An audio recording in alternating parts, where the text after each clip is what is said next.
2024년 7월 29일 중국 구이저우성 쭈니시 중구빈민법원, 한때 미녀 주지사로 불리며 중국 정치의 차세대 스타로 촉망받던 52세 여성 종양이 피고인석에 섰습니다. 재판부는 약 6천만 위안, 한화로 약 112억 원에 달하는 뇌물수수 혐의로 그녀에게 징역 13년과 벌금 100만 위안의 중형을 선고했습니다. 이것만으로도 충분히 충격적이었지만 진짜 중국 전역을 경악에 빠뜨린 것은 따로 있었습니다. 놀랍게도 그녀가 재임 기간 동안 무려 58명의 남성 부하 직원들과 부적절한 관계를 맺어왔다는 사실이었습니다. 권력의 힘으로 젊은 남성 부하들을 소나기에 쥔 여성 권력자, 중국 언론과 대중은 이 믿기 힘든 스캔들에 열광했고 그녀에게 현대판 서태후 혹은 여세코, 즉 세교계 아모랑이라는 별명을 붙였습니다. 그녀의 추락은 선거로부터 1년 3개월 전인 2023년 4월 18일에 시작되었습니다. 이날 구이저우성 첸난주 주지사 종양이 심각한 위법 혐의로 조사에 들어갔다는 당국의 발표가 나왔습니다. 종양에 대한 내사가 시작되자마자 온라인에서는 그녀를 둘러싼 믿기 힘든 풍문이 꼬리를 물기 시작했습니다. 부하 직원 58명과 성관계, 한 번에 여러 명의 남자와 난교, 이와 같은 자극적인 키워드가 인터넷에 올라왔고 실제로 SNS에는 종양의 사생활을 겨냥한 은밀한 영상까지 올라왔습니다. 영상 자막에는 매번 10명의 남자가 차례로 그녀의 침대에 올라왔다는 문구가 담겨 있었는데 이 영상은 순식간에 퍼지며 여론을 들끓게 만들었습니다. 평범한 부정부패 사건이었다면 지나쳤을 사람들도 58명의 남성 부하와의 성스캔들이라는 자극적인 이야기에는 주목할 수밖에 없었습니다. 그런데 이 사건을 제대로 이해하려면 그녀가 어떻게 이 자리까지 올라왔는지부터 알아야 합니다. 사건의 주인공 종양은 1972년 1월 중국 장시성 지안시의 소수민족인 부이족 가정에서 태어났습니다. 어린 시절부터 남다른 리더십으로 주변의 기대를 한몸에 받았던 그녀는 1994년 5월 22세라는 젊은 나이에 중국 공산당에 입당하며 본격적인 관료의 길에 들어섰습니다. 당시 각 관가에 입성한 그녀에게는 누구도 흉내낼 수 없는 세 가지 강력한 무기가 있었습니다. 바로 젊음과 여성, 그리고 소수민족이라는 신분이었습니다. 마침 중국 공산당은 젊은 여성 소수민족 간부를 적극적으로 육성하는 정책을 추진하고 있었고 종양은 이 모든 조건을 완벽하게 갖춘 그야말로 준비된 인재였습니다. 덕분에 그녀는 동료들보다 훨씬 빠르게 두각을 나타내며 권력의 사다리를 타고 승승장구했습니다. 여기에 더해진 수려한 외모와 세련된 패션 감각은 그녀를 더욱 독보적인 존재로 만들었습니다. 한번 입은 옷은 절대 다시 입지 않는다라는 말이 돌 정도로 늘 단정하고 우아한 차림을 유지했던 그녀를 향해 사람들은 미녀 현장, 훗날에는 미녀 주지사라는 찬사 섞인 별칭을 붙여주었습니다. 그리고 종양은 평생을 결혼하지 않은 채 싱글로 지냈는데 이 사실은 그녀의 신비로운 이미지를 더욱 강화해 주었습니다. 2000년대에 접어들며 종양의 관료 경력은 그야말로 탄탄대로를 달렸습니다. 구이저우성의 심장부라 할 수 있는 구이양시에서 공산주의 청년단 간부로 첫 발을 뗀 그녀는 이후 10황년 현장을 거쳐 구이양시 경제기술개발구 당서기 그리고 화시구 당서기라는 요직을 차례로 섭렵했습니다. 남들이 평생을 바쳐도 오르기 힘든 자리를 하나하나 꿰차는 그녀의 모습은 누가 보아도 탁월한 능력과 끊임없는 노력이 빚어낸 결실처럼 보였습니다. 하지만 이 눈부신 출세가도의 이면에는 그 누구도 짐작하지 못했던 은밀하고도 위험한 비밀이 숨겨져 있었습니다. 종양은 권력을 향한 끝없는 욕망을 채우기 위해 은밀한 관계를 이용해 권력의 계단을 한 칸씩 올라갔는데 그녀의 관료 인생은 크게 두 시기로 나눌 수 있습니다. 그 첫 번째는 이른바 권세거래, 즉 윗선에 대한 아첨과 유혹으로 권력을 손에 넣던 시기였습니다. 실제로 지방 청년단 간부 시절 종양은 직속 상사였던 한 남성 간부와 부적절한 밀회를 시작했습니다. 그의 이름은 류원신, 훗날 구이양시 시장 자리까지 오르게 되는 인물이었습니다. 두 사람은 같은 장시성 출신이라는 끈끈한 유대를 바탕으로 관계를 맺었는데 류원신이 청년단의 1인자라면 종양은 그의 곁을 지키는 2인자였습니다. 이들의 관계는 수년간 이어졌고 류원신은 고위직으로 승진할 때마다 종양을 곁에 두고 챙겼습니다.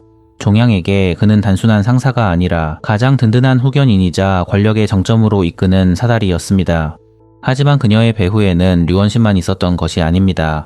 또 다른 거물급 인사인 구이저우성 성위원회 상무위원 리자이용 역시 종양과 은밀한 관계를 맺었던 것으로 밝혀졌습니다.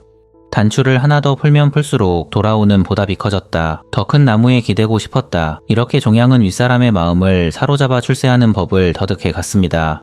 결국 그녀는 2018년 12월 40대 중반의 비교적 젊은 나이에 첸난주 부주지사로 발탁되더니 2021년 3월 마침내 첸난주의 주지사 자리에까지 올랐습니다. 여성 관료로서는 유례를 찾아보기 힘든 초고속 승진이었습니다. 첫 번째 단계에서 종양은 윗사람에게 자신의 몸을 바쳐 권력을 얻어냈습니다. 그런데 두 번째 단계, 그녀가 직접 권력을 쥔 뒤부터는 상황이 완전히 뒤집힙니다. 이제는 자신이 가진 권력을 휘둘러 성적 욕망과 쾌락을 추구하기 시작한 것입니다. 2021년 주지사 취임 이후 종양의 이러한 행태는 광적이라 부를 만큼 도를 넘어서기 시작했습니다. 초기에는 주로 고급 유흥업소에서 일하는 남성들을 불러 관계를 맺었습니다. 젊고 잘생긴 남성들에게 아낌없이 돈을 뿌리며 유희를 즐겼고 상대 남성들 역시 그녀의 기분을 맞추기 위해 극진히 봉사했습니다. 그러나 얼마 지나지 않아 종양은 묘한 깨달음에 도달하게 됩니다. 돈으로 사는 남자는 내 부하만 못하다는 것이었습니다.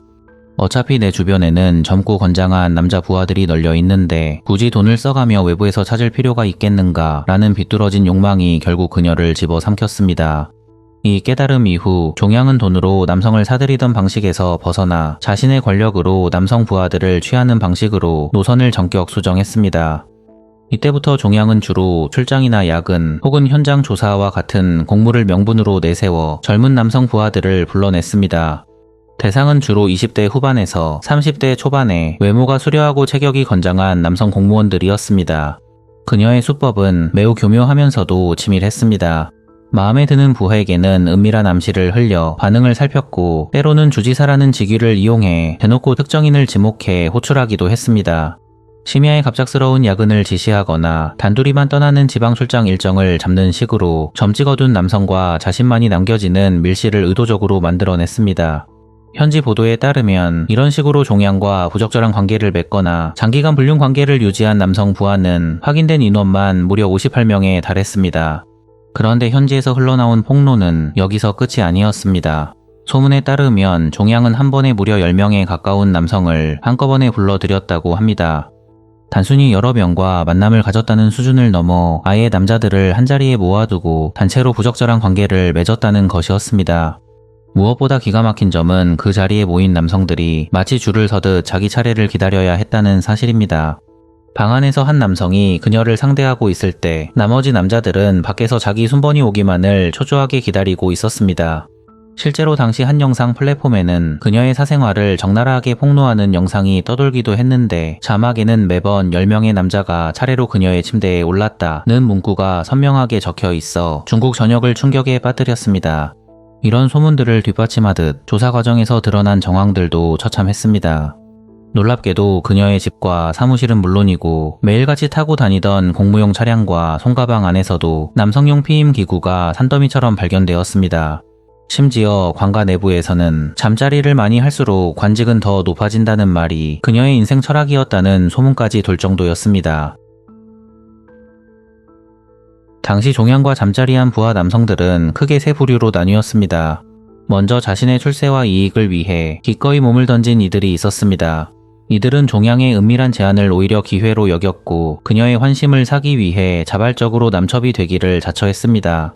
그 중에서도 특히 세상을 놀라게 한 인물이 있었습니다. 그는 자신을 연인으로 써달라고 자원하면서 그 대가로 농촌 출신인 자신의 아내를 도시 호적으로 옮겨달라는 조건을 내걸었습니다. 중국에서 도시 호적을 얻는 것이 신분 상승과도 같은 힘든 일임을 고려하더라도 자신의 육체를 팔아 가족의 신분을 바꾸려 한 이 황당한 거래는 보는 이들로 하여금 혀를 내두르게 만들었습니다. 두 번째 부류는 거부하고 싶어도 거부할 수 없었던 이들이었습니다. 상사의 노골적인 압박 앞에서 이들에게는 선택지가 없었습니다. 어느 날 갑자기 그녀에게 지명을 당하는 순간부터 그들은 오로지 공포와 압박감에 짓눌려 복종할 수밖에 없었습니다. 훗날 이들 중 일부는 여자 상사의 위세에 어쩔 수 없이 굴복했다며 뒤늦게 고통을 호소하기도 했습니다. 그리고 마지막은 가정이 있던 유부남 부하들이었습니다. 이들은 상사의 부름을 거절하지 못해 양심의 가책에 시달리면서도 한편으로는 인사상의 불이익을 당할까봐 전전긍긍해야 했습니다. 심지어 관가 내부에서는 종양 주지사를 만족시키지 못해 눈밖에 날까봐 일부러 아내와 잠자리 하지 않고 체력을 아껴둔다는 웃지 못할 비극적인 농담이 공공연하게 나돌 정도였습니다. 황당하게도 정작 종양 본인은 이러한 자신의 행태를 부끄러워하기는커녕 오히려 대단한 능력이라도 되느냐 과시했습니다. 권세가 절정에 달했을 무렵 그녀는 측근들에게 내가 눈독 들인 남자는 지금까지 단 한 명도 놓친 적이 없다며 자신의 남색 편력을 자랑스럽게 떠벌리고 다녔습니다. 실제로 그녀의 요구를 받아들인 남성들에게는 상상을 초월하는 초고속 승진이라는 달콤한 보상이 주어졌습니다. 하지만 반대로 그녀의 제안을 거부하거나 눈밖에 난 이들은 가차없는 인사 보복과 견디기 힘든 압박을 감내해야만 했습니다. 공정해야 할 인사 시스템이 한 권력자의 침실 안에서 결정되는 비정상적인 상황이 매일같이 반복되었습니다. 당시 그녀의 범죄는 단순히 성 스캔들에서 그치지 않았습니다. 권력과 돈, 그리고 색, 이 세 가지는 마치 끊어낼 수 없는 사슬처럼 단단히 얽혀 있었습니다. 그녀는 2010년부터 2021년까지 무려 11년에 걸쳐 자신이 거친 모든 직위를 악용해 검은 돈을 챙겼습니다. 수많은 업체의 사업 편의를 봐주고 토지 개발권과 자금 지원을 미끼로 총 5,896만 위안, 한화로 약 112억 원에 달하는 뇌물을 받아냈습니다. 실제로 시펑현 현장으로 재임하던 시절 종양은 자신과 은밀한 관계를 맺고 있던 미남 사업가에게 핵심 산업용 부지 약 17만 제곱미터를 내주었습니다. 표면적인 이유는 빅데이터 산업단지 건설이었지만 실상은 전혀 달랐습니다. 땅을 넘겨받은 사업가는 공장을 짓는 대신 부지 전체를 부동산 개발용으로 용도 변경해 막대한 차익을 남겼고 그 과정에서 종양 역시 거액의 뒷돈을 챙겼습니다.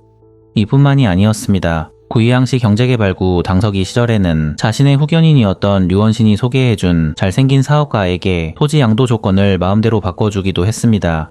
정부 공사를 특정 업체에 몰아주고 인사권까지 돈으로 거래하는 등 말 그대로 권력을 돈과 색으로 바꾸는 데 혈안이 되어 있었습니다.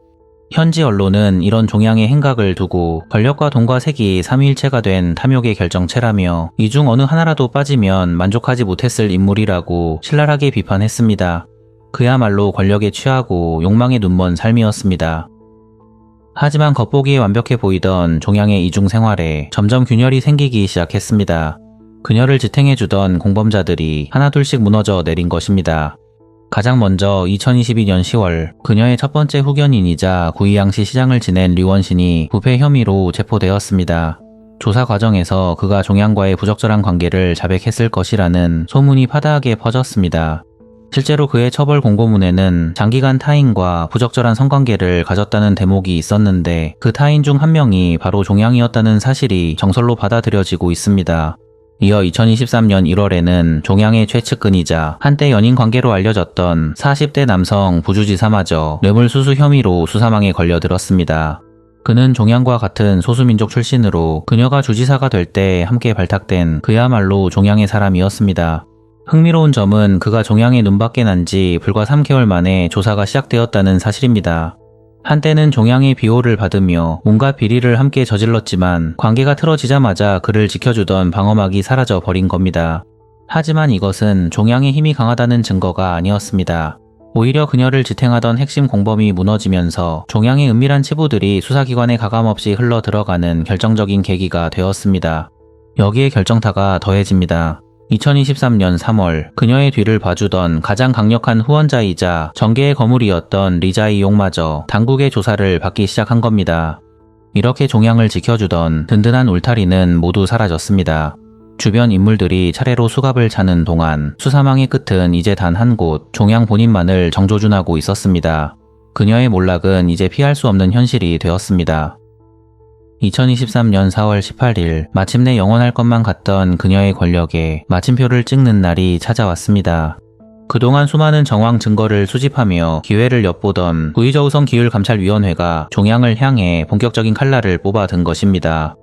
사실 종양의 몰락은 예정된 수순이었습니다. 당시 중국 전역을 휩쓸던 강력한 반부패 수사의 파도가 구의저우성을 정조준하고 있었고 그 폭풍의 한복판에 바로 종양이 서 있었습니다. 체포 당시 그녀는 집무실에서 평소와 다름없이 행정명령을 내리며 주지사의 권위를 과시하고 있었습니다. 하지만 예고 없이 들이닥친 수사관들 앞에서 그녀의 오만함은 순식간에 공포로 뒤바뀌었습니다. 잠시 후 중국 정계의 차세대 스타로 촉망받던 50대의 여성 지도자가 집무실에서 초라하게 끌려 나오는 순간이 카메라에 고스란히 담겼습니다. 공개된 영상 속 종양은 평소의 화려한 모습은 온데간데 없었습니다. 퉁퉁 부은 눈에 비틀거리는 그녀의 양팔을 여성법 집행관들이 붙잡고 있었고 가느다란 손목에는 차가운 수갑이 채워져 있었습니다. 체포 후 진행된 당국의 조사에서 종양이 감춰온 비리들이 하나하나 드러나기 시작했습니다. 당국의 공식 발표문은 꽤나 날이 서 있었습니다. 이념과 신념을 잃고 초심을 저버렸다는 비판부터 공직자로서는 입에 담기 힘든 생활기율 위반까지 다방면에 걸친 비리가 명시되었습니다. 여기서 말하는 생활기율 위반이란 사실 성적 비위 스캔들을 돌려 말하는 중국 공산당만의 완곡한 표현입니다. 이 발표가 나오자 사람들은 그녀에게 58명의 남첩이 있었다는 소문이 결코 과장된 루머가 아니었음을 직감하며 큰 충격에 빠졌습니다. 2024년 1월 구의저우성 방송국이 제작한 반부패 다큐멘터리 결코 묵과하지 않는다에서 종양 본인의 육성이 공개되었습니다. 구치소로 보이는 장소에서 카메라 앞에 선 종양은 예전에 위풍당당하던 모습은 온데간데 없이 눈물로 얼룩진 얼굴로 자신의 잘못을 참회하기 시작했습니다. 특히 그녀가 꺼낸 노부모의 이야기는 시청자들의 탄식을 자아냈습니다. 우리 엄마 아빠는 제가 어느 정도 권력을 쥐고 난 뒤부터 매년 설날이면 꼭 같은 요리를 해주셨어요. 푸른 채소에 하얀 두부를 넣고 끓인 맑은 탕이었죠. 청청백백 이름 그대로 공직 생활도 저렇게 깨끗하고 결백해야 한다는 뜻에서 해주신 음식이었어요. 부모님은 밥상 앞에서 늘 올해도 이 음식처럼 투명하게 부끄럼 없이 지내라고 당부하셨고 저도 매번 고개를 끄덕이며 그 음식을 먹었죠. 하지만 저는 그 말을 마음에 새기지 않았어요. 새기기는커녕 애초에 듣지도 않았던 거예요. 그녀는 그 맑은 탕의 의미를 단 한 번도 가슴에 새기지 않았습니다. 겉으로는 효녀인 척 고개를 끄덕이면서도 뒤돌아서는 50명이 넘는 남자를 거느리고 수십억의 뇌물을 챙기며 부모님의 진심을 짓밟았습니다. 부모님의 가르침을 저버린 딸의 비참한 말로에 많은 이들이 씁쓸함을 감추지 못했습니다. 그러나 대중의 분노에 기름을 부은 건 그녀가 남긴 또 다른 한마디였습니다. 공직 생활을 하다 보면 믿고 쓸 수 있는 사업가 한두 명은 꼭 곁에 둬야 한다고 생각했습니다. 겉으로는 그들의 사업을 밀어줬고 대신 제 사적인 일들은 그들에게 처리하게 했습니다. 권력을 공적인 책임이 아니라 사적인 거래 수단으로 여겼던 그녀의 비뚤어진 인식이 이 말 한마디에 고스란히 담겨 있었습니다. 2024년 1월 29일 쭈니시 중구인민법원에서 종양에 대한 1심 재판이 열렸습니다. 인민검찰원이 그녀의 죄를 낱낱이 고발했고 법정에서는 그동안 수집된 수많은 증거와 증언들이 오갔습니다. 그리고 정확히 6개월 뒤인 2024년 7월 29일 최종 선고가 내려졌습니다. 재판부는 종양에게 징역 13년과 벌금 100만 위안을 선고하고 그녀가 불법으로 벌어들인 재산을 전액 몰수함과 동시에 추징할 것을 명령했습니다. 이날 재판부는 판결문을 통해 종양의 죄질을 매섭게 꾸짖었습니다. 피고인이 공직을 남용해 중대한 범죄를 저질렀으며 그 과정에서 우리 사회의 도덕과 법질서를 뿌리째 흔들어 놓았다는 점을 분명히 했습니다. 특히 판결문에는 그녀의 성스캔들도 언급되었습니다. 일부 부하 직원들은 승진을 위해 자진해서 그녀의 정부가 되기를 자처했고 또 다른 이들은 그녀의 막강한 위세에 눌려 두려움 속에 어쩔 수 없이 따라야 했다는 참담한 진실이 법정의 기록으로 남게 되었습니다. 원래대로라면 사형이나 무기징역도 충분히 가능한 사건이었지만 그녀가 13년형에 그친 데에는 몇 가지 이유가 있었습니다. 5,896만 위안의 뇌물 중 2,900만 위안은 실제로 수수하지 못한 미수 상태였다는 점이 잠작되었습니다. 또한 종양이 구금된 이후 자신의 죄를 순순히 자백하고 수사기관이 미처 파악하지 못했던 다른 뇌물 비리들까지 스스로 털어놓으며 수사에 협조한 점이 감형의 근거가 되었습니다. 판결이 낭독되는 순간 종양은 아무 말 없이 고개를 깊게 떨구었습니다. 하지만 고요한 정적을 깬 것은 방청석에서 터져나온 처절한 울음소리였습니다. 그 소리의 주인공은 다름 아닌 그녀의 부모님이었습니다.